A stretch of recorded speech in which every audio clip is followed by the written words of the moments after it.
Okay, so up next I just wanted to show you the box that all of these wigs come in. So this is what you get. It's quite a funky looking box. This wig actually has the wrong label on it. So this one says it's HT Natalie in the color grey.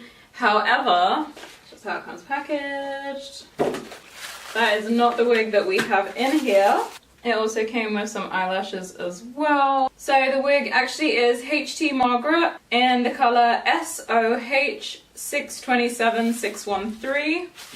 And this one does come with a stock card. So she actually comes with a skin top part, which I'm not really a big fan of. So that's kind of where that skin top part is. And then again, this one has 2 combs in the front, 1 comb in the back, and then she also has adjustable straps. And there are also some baby hairs in the back there as well. The colors are very pretty in this wig. So she does have those honey tones and then a few little platinum tones in there as well. The part actually doesn't look as bad as what I thought it would. Aside from that, this wig is really nice actually. It's not very shiny. Like I said, the colors are just super pretty. There was a little bit of a platinum streak here, which was kind of getting on my nerves because I was like, oh, it's a little bit streaky. But now that I've kind of styled it a little bit more, it does actually look okay. It has some light layers just here in the front kind of area. And I'll just turn around so that way you can see the density.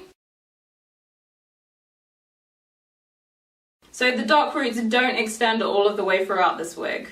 I've had barely any shedding with this unit, so overall she's not bad. The only thing is that this wig is $55.